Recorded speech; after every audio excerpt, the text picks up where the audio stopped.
इस कहानी में मैंने आपको बताया था ना कि मानवीय भावनाओं का वर्णन यशपाल जी ने किया है। और अब तक हम लोगों ने ये पढ़ लिया था कि पहले तो ये पढ़ा था कि पोशाक हमारा क्या क्या निर्धारण करती है, समाज में हमारा स्तर निर्धारण करती है, समाज में रहने उठने बैठने का ढंग भी निर्धारण कौन करती है? पोशाक करती है।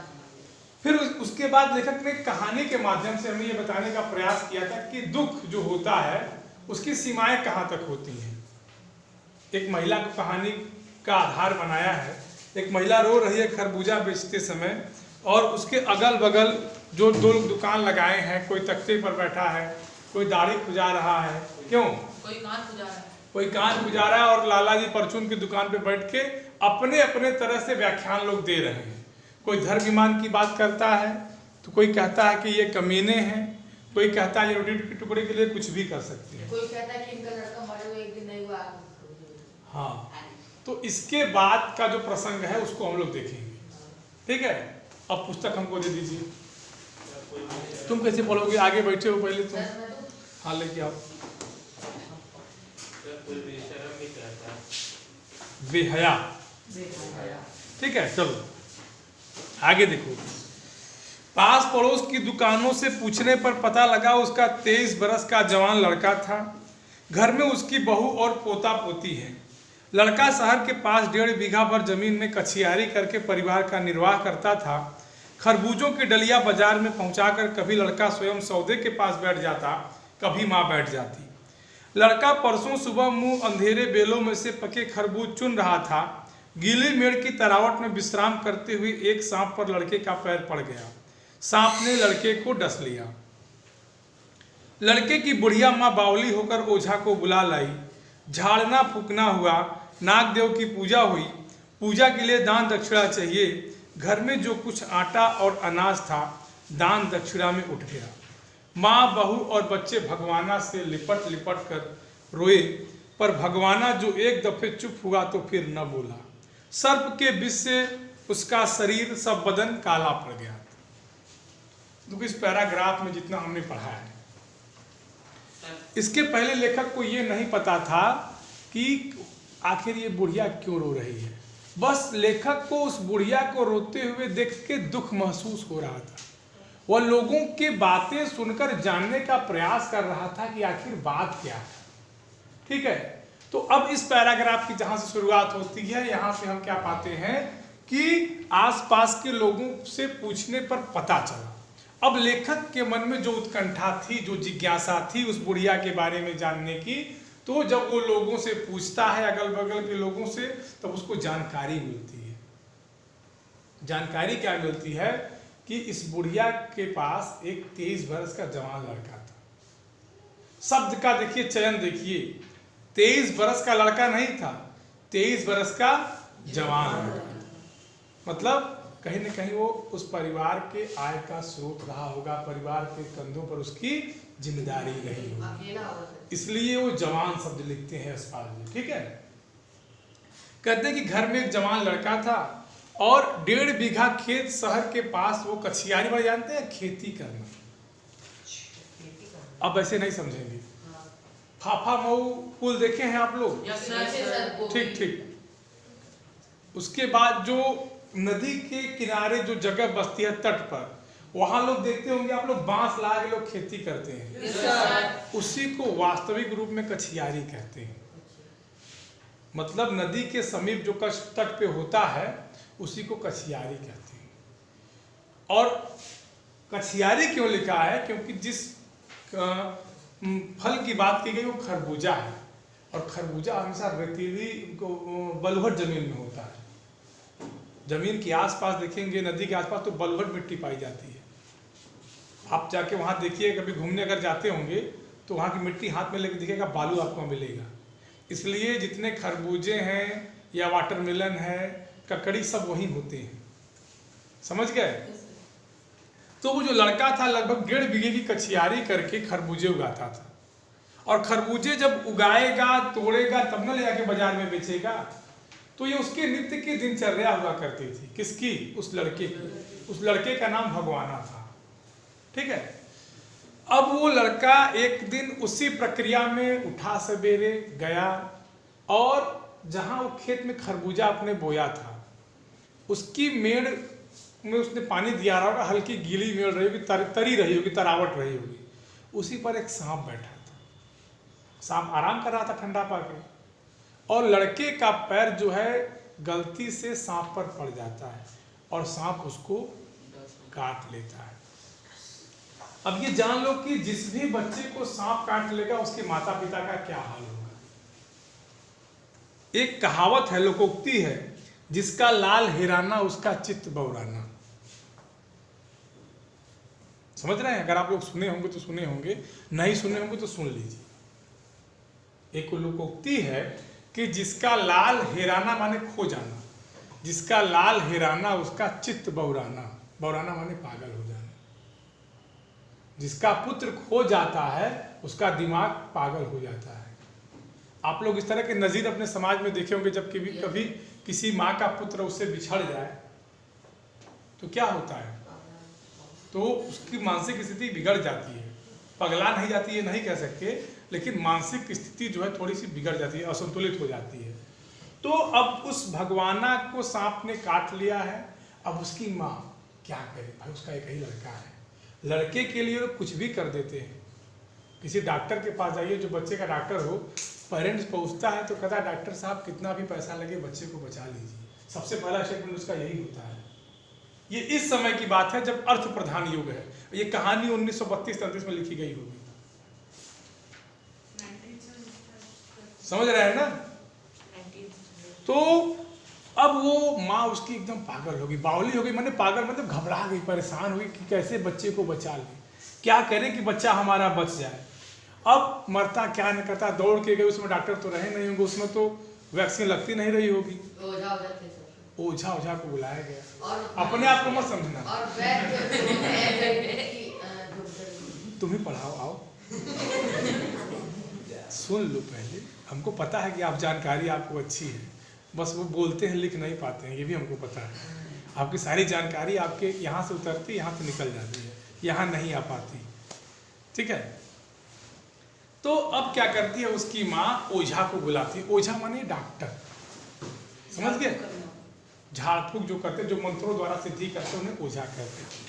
अब भाई ओझा आएगा तो कुछ फीस लेगा, अब उसके पास पैसे हैं नहीं, ठीक है, तो घर में जो आटा चावल है वही दे के क्या करती है, दक्षिणा दे के काम चलाती है कि किसी भी तरह से इसको ठीक कर दीजिए। लेकिन फिर वही बात है कि जब सांप ने काट लिया है और विष पूरे शरीर में फैल गया है, तो भगवाना फिर एक दफे चुप हुआ तो फिर न बोला, मर गया तो मर गया। अब भगवाना के पास भी बच्चे हैं, उसकी पत्नी है और उसकी माँ है। एक डेड बॉडी से लिपट के रोने की व्यथा क्या होती है, इसका वर्णन यहाँ पे यशपाल जी ने किया है। मृतक शरीर से लोग लिपट के रोते हैं ना, आप लोगों ने देखा होगा, इतने बड़े हो गए, इन सब चीजों से आप गुजर चुके होंगे, क्यों, इन सब चीजों से गुजर चुके होंगे, ऐसी बात नहीं कि आप लोग नहीं देखे होंगे। तो उसी का यहाँ वर्णन है।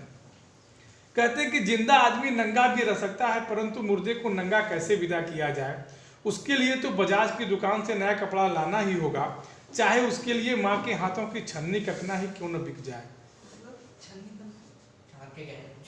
पहले हम बोलें कि पहले तुम ही बोलोगे? आदत है बीच में बोलने की, हैं? हम पूरा वाक्य नहीं पढ़े, बीच में मतलब, इसे लग रहा है भाग रहे हैं।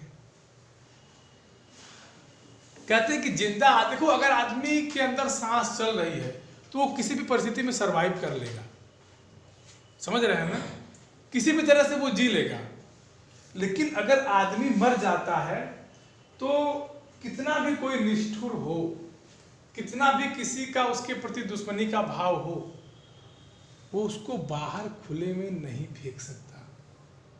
आप बता दीजिए, आपने कभी किसी व्यक्ति को खुले में बाहर मर के फेंकते हुए देखा है? जिससे अगर आपके घर कोई डेड घटना घट गई तो आप उसको फेंक सकते हैं खुले पे? नहीं। उसके लिए आपको अंत्योष्टि के समस्त कर्म करने ही पड़ेंगे, चाहे भीख मांग के करिए, चाहे कर्ज लेके करिए, चाहे खेत बेच के करिए, चाहे घर में रखे रकम गहने को बेच के करिए, लेकिन आपको वो कर्म करने ही पड़ेंगे। ये आपकी विवशता है, लाचारी है। बात समझ रहे हैं? तो इसी का इसमें वर्णन है। कहते हैं भगवाना परलोक चला गया, घर में जो कुछ चूनी भूसी थी सो उसे विदा कराने में चली गई। बाप नहीं रहे तो क्या लड़के सुबह उठते ही भूख से बिलबिलाने लगे। दादी ने उन्हें खाने के लिए खरबूजे दे दिए, लेकिन बहू को क्या देती। बहू का बदन बुखार से तवे की तरह तप रहा था। अब बेटे के बिना बुढ़िया को दुवन्नी चवन्नी भी कौन उधार देता। कहते हैं कि भगवाना परलोक, परलोक माने दूसरे लोक, पर माने होता है दूसरा, लोक माने जगह। भगवाना दूसरे लोक चला गया, माने इस धरती लोक का वासी नहीं रहा, वो स्वर्गलोक का वासी हो गया, वो स्वर्गवासी हो गया। लेकिन भगवाना के चले जाने से या भगवाना के मर जाने से जो जीवित हैं उनकी इच्छाएं नहीं मरेंगी, उनको भूख लगेगी। जैसे हमारे यहाँ घर में मृत्यु हो जाए तो एक दिन शोकवश भोजन नहीं बनेगा, लेकिन क्या दूसरे दिन भी नहीं बनेगा, तीसरे दिन भी नहीं बनेगा। ये हो सकता है कि शोकवश कोई व्यक्ति 4-5 दिन खाना ना खा पाए, लेकिन कब तक नहीं खा पाएगा। अपने इस कहानी को अपने निजी जीवन से जोड़ के देखिए, ये साहित्य है, मैं बार बार कह रहा हूं। कहते हैं कि भगवाना परलोक चला गया, वो तो गया, जो गया वो सो गया, लेकिन जो घर में उपलब्ध है, जो घर में जीवित है, क्या उसको भी भूख से मार डालेंगे। छोटे छोटे उसके बच्चे हैं, वो क्या खाएंगे। तो उनको तो मान लीजिए जो उनकी दादी माँ रहती है, जो बुढ़िया जो तरबूज खरबूज बेचती है, वो खरबूज काट के देगी, लो बेटा खा लो। लेकिन उस पत्नी को क्या देगी जिसका पति मर गया है, जो विधवा हो गई है, उस बुखार में तप्त है। नजीर क्या देते हैं कि उसका शरीर इतना गर्म है जैसे आग पे रखा तवा गर्म होता है। बात समझ रहे हैं? और कहते हैं कि अब लड़का भी मर गया है। विडंबना देखिए, हमारा समाज पुरुष प्रधान समाज है। हमारे यहाँ समाज में मान्यता किसको है? घर का मालिक किसको माना जाता है? जब जेंट्स नहीं है तो उस बुढ़िया को उधार कौन देगा? भाई उधार भी क्यों दे, ये कहां से वापस करेंगे? समझ रहे हैं? तो कहते हैं कि अब बेटे के बिना बुढ़िया को इकन्नी चवन्नी भी तो उधार दे तो कौन दे। फिर कहते हैं कि बुढ़िया रोते रोते और आंख पोंछते पोंछते भगवाना के बटोरे हुए खरबूजे डलिया में समेटकर बाजार की ओर चली, और चारा भी क्या था।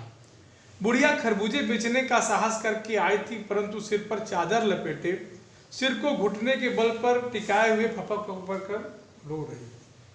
कल जिसका बेटा चल बसा, आज वह बाजार में सौदा बेचने चली है। हाय रे पत्थर दिल।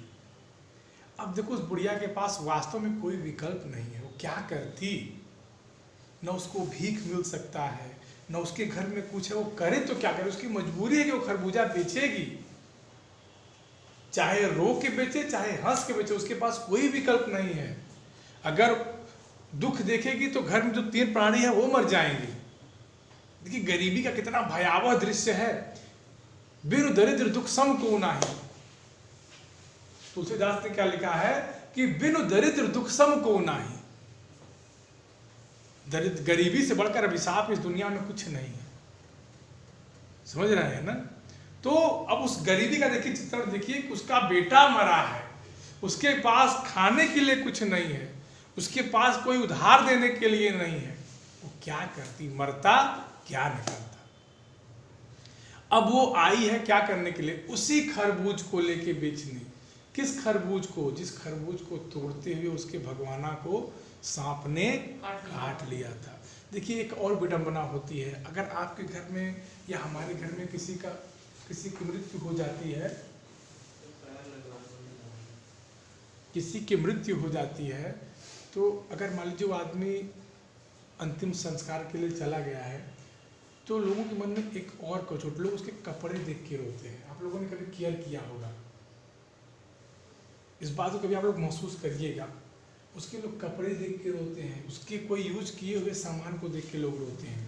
अगर वो कहीं मान लीजिए 20, 25, 30, 40 साल मतलब अंडर 50 मरा है, तो 50 के ऊपर मरा है तो एक बार तो लोग कहते हैं कि चलिए बन गया। लेकिन अगर जवानी की उम्र में मरा है तो समझ रहे हैं ना? तो अब वो बुढ़िया जो है जिसका बेटा मरा है और वो खरबूजे को भी देख के रो रही है। क्यों? क्योंकि इसी खरबूजे को तोड़ते हुए उसके पुत्र को सांप ने काटा था। वो बेचने तो आई है मगर बेच नहीं पा रही है। समझ रहे हैं? ये उसके मन के जो भाव है ना, वो एकदम प्रदर्शित हो रहे हैं, परिलक्षित हो रहे हैं। कहते हैं कि जिसका बेटा चल बसा, वह आज बाजार में सौदा बेचने चली है। हाय रे पत्थर दिल। अब वो पत्थर दिल उसको बनाना पड़ेगा अपने दिल को। अगर पत्थर दिल नहीं बनाएगी तो 3 मौतें उसको और देखनी पड़ सकती हैं बहुत जल्दी। समझ गए? अब लेखक इतना सोच लिया, समझ लिया, इतनी कहानी पूरी हो गई। आगे लिखते हैं कि उस पुत्र वियोगिनी के दुख का अंदाजा लगाने के लिए पिछले साल अपने पड़ोस में पुत्र की मृत्यु से दुखी माता की बात सोचने लगा। वह संभ्रांत महिला पुत्र की मृत्यु के बाद 2.5 मास तक पलंग से उठ न सकी थी। उन्हें 15-15 मिनट बाद पुत्र वियोग से मूर्छा आ जाती थी और मूर्छा न आने की अवस्था में आंखों से आंसू न रुक सकते थे। 2-2 डॉक्टर एकदम सिरहाने पर बैठे रहते थे। हरदम सिर पर बर्फ रखी जाती थी। शहर भर के लोगों के मन उस पुत्र शोक से द्रवित हो गए। लेखक ये सब देख लिया, उसको पूरी जानकारी हो गई, वो यथास्थिति से परिचित हो गया। अब वो जाने लगा, वो सोचने लगा और ठीक उसी तरह की परिस्थिति कल्पना लेखक कर रहा है, क्योंकि ठीक इसी तरह की घटना लेखक के पड़ोस में घट चुकी है। एक लेखक के पड़ोस में भी एक ऐसी घटना घट चुकी है जब एक पुत्र अपनी मां से बिछड़ गया है, माने पुत्र की मृत्यु हो चुकी है। और माता के दुख का अंदाजा वर्णन करते हुए यहाँ कहते हैं कि इतने दुखी कि उसको रह रहा के मूर्छा में बेहोश हो जाती थी, और बाई चांस अगर बेहोश न हुई तो उसकी आंख से आंसू रुकते नहीं थे। भाई बात सही है, अगर किसी भी माँ का पुत्र अगर मर जाएगा ना, तो उस माँ की अगर मृत्यु नहीं हुई है तो वो जीते हुए भी मृत्यु के समान अपने आप को मानती है। समझ रहे हैं? कहते हैं कि हमेशा डॉक्टर लगे रहते थे और बराबर उसकी देखभाल करते थे। देखो, पुत्र का जो शोक होता है ना, उससे कोई बच नहीं पाया है। आप आदिकाल इतिहास वर्णन उठा के देखिए। श्रवण कुमार का नाम सुने हैं? जब वो मरे थे, उनके मृत्यु की बात सुनते ही उनके माता पिता ने प्राण त्याग दिए थे। एक नजीर, दूसरा नजीर। भगवान राम अपने पिता से अलग क्या हुए, वन को क्या गए, राजा दशरथ समाप्त हो गए, उनकी जीवन लीला वहीं समाप्त हो गई। समझ रहे हैं? महाभारत में पुत्र मोह में कौन अंधा था? धृतराष्ट्र। समझ रहे हैं ना? तो पुत्र का जो मोह होता है ना, उससे कोई उबर नहीं पाता। कहते हैं कि जब मन को सूझ का रास्ता नहीं मिलता तो बेचैनी से कदम तेज हो जाते हैं। सही बात है। अगर आपका दिमाग नहीं काम करता तो आप घबराने लगते हैं। ठीक है? उसी हालत में नाक ऊपर उठाए राहें चलतों से ठोकरे खाता मैं चला जा रहा था। अब लेखक सोच रहा है, उसके मन में बात चल रही है और वो आगे बढ़ जा रहा है। और क्या कहते हैं कि शोक करने, गम मनाने के लिए भी सहूलियत चाहिए, माने सुविधा, और दुखी होने का भी एक अधिकार होता है। माने गरीब दुखी होकर भी दुख अपना नहीं मना सकता। जायसी ने पद्मावत लिखा, नाम सुने होंगे आप लोग। मलिक मोहम्मद जायसी ने पद्मावत लिखा, तो एक पिक्चर बनी थी। उस ग्रंथ में उन्होंने एक लाइन लिखी है कि तासे दुख कहिए ओ बीरा, जे सुन के लागे पर पीरा। अपना दुख उसी से कहना चाहिए जो आपकी बातों को समझे, जिसको आपका दुख अपना लगे। समझ रहे हैं? अब किसी को कोई दिक्कत, लो किताब आई। अब जी एक बार आप लोग पढ़ लीजिए, जहां जो आपको लोगों को ना समझ में आए पूछ लीजिए। अच्छा लगा चैप्टर? बहुत सारा। हाँ,